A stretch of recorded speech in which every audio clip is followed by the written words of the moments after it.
ನಮಸ್ಕಾರ ಸ್ನೇಹಿತರೆ, ನೀವು ನೋಡ್ತಾ ಇದ್ದೀರಾ ಮನಿ ಪ್ಲ್ಯಾಂಟ್. ನಾನು ರವೀಂದ್ರ ಜೋಶಿ.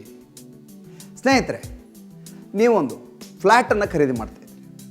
ನಿಮ್ಮ ಮನೆಯಲ್ಲಿರೋದು 3 ಜನ, ನೀವು, ನಿಮ್ಮ ಪತ್ನಿ ಹಾಗೂ ನಿಮಗಿರುವಂಥ ಒಬ್ಬ ಪುಟ್ಟ ಮಗ.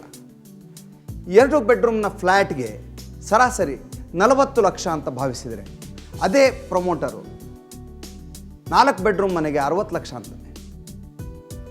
ನಿಮ್ಮ ಪತ್ನಿ ಹೇಳ್ತಾಳೆ, 2 ಬೆಡ್ರೂಮ್ ಮನೆಗೆ 40 ಲಕ್ಷ ಕೊಡೋ ಬದಲು 4 ಬೆಡ್ರೂಮ್ ಮನೆಗೆ 60 ಲಕ್ಷ ಕೊಟ್ಟರೆ ನಮಗೆ ಲಾಭ ಆಗುತ್ತೆ ಅಂತ. ಯಾವಾಗಲೂ ಯೋಚನೆ ಮಾಡಿ, ಮಾರುಕಟ್ಟೆಯಲ್ಲಿ ಹೆಚ್ಚು ವಸ್ತುಗಳನ್ನ ಕೊಂಡಾಗ ಕಡಿಮೆ ಮೊತ್ತ ಅನ್ನುವಂಥ ಆಕರ್ಷಣೆಯ ಹೊಸ ಸ್ಕೀಮ್ಗಳನ್ನು ಎಲ್ಲ ವ್ಯಾಪಾರಸ್ಥರು ಮಾಡ್ತಾರೆ. ಅದೇ ರೀತಿ ರಿಯಲ್ ಎಸ್ಟೇಟ್ ಡೆವಲಪರ್ ಕೂಡ ಮಾಡ್ತಾರೆ. ಇದು ಫ್ಲ್ಯಾಟ್ ಇಂಡಸ್ಟ್ರಿಯಲ್ಲಿ ನಡೆಯುವಂಥದ್ದು. ನಿಮಗೆ ಅಗತ್ಯ ಇರುವಂಥ 2 ಬೆಡ್ರೂಮ್ ಮನೆ ಬದಲು ಕೇವಲ 20 ಲಕ್ಷ ಎಕ್ಸ್ಟ್ರಾ ಕೊಡೋ ಮೂಲಕ 60 ಲಕ್ಷ ರೂಪಾಯಿಗಳನ್ನು ನೀವು ವ್ಯಯಿಸುವಂಥ ಆಕರ್ಷಣೆಗೆ ನೀವು ಒಳಗಾಗ್ತೀರಿ. 60 ಲಕ್ಷಕ್ಕೆ 12% ಹಾಗೆ 7,20,000 ರೂಪಾಯಿ ಬಡ್ಡಿಯನ್ನು ವರ್ಷಕ್ಕೆ ಎಕ್ಸ್ಟ್ರಾ ನೀವು ಕಟ್ತಾ ಹೋಗ್ತೀರಿ.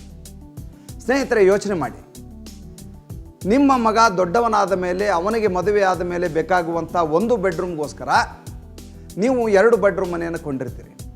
ಆದರೆ ಕಡಿಮೆ ಮೊತ್ತಕ್ಕೆ ಫ್ಲ್ಯಾಟ್ ಸಿಗುತ್ತೆ ಅನ್ನುವಂಥ ಏಕಮೇವ ಕಾರಣಕ್ಕೋಸ್ಕರ 4 ಬೆಡ್ರೂಮ್ ಮನೆಗೆ ಹೋಗ್ತೀರಿ.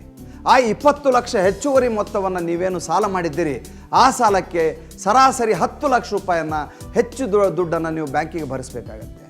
ಸಾಲ ಮಾಡುವಾಗ ಯೋಚನೆ ಮಾಡಿ ನೋಡಿ, ಯಾವ ಸಾಲ ನನ್ನ ಅಗತ್ಯ ಇದೆ ಆ ಸಾಲಕ್ಕೆ ಮಾತ್ರ ನಾನು ಬಾಧ್ಯಸ್ಥನಾಗಬೇಕು.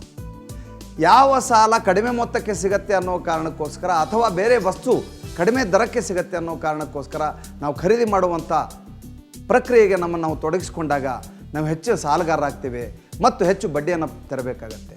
ಶ್ರೀಮಂತರಾಗುವ ನಿಟ್ಟಿನಲ್ಲಿ ನಾವು ಕೊಳ್ಳುವ ವಸ್ತು ಮತ್ತು ಅದರ ಬೆಲೆ ಮತ್ತು ನಮ್ಮ ಅಗತ್ಯ, ಈ 3 ಅಂಶಗಳನ್ನು ಯಾವಾಗಲೂ ಒಳಗೊಂಡಿರುತ್ತೆ.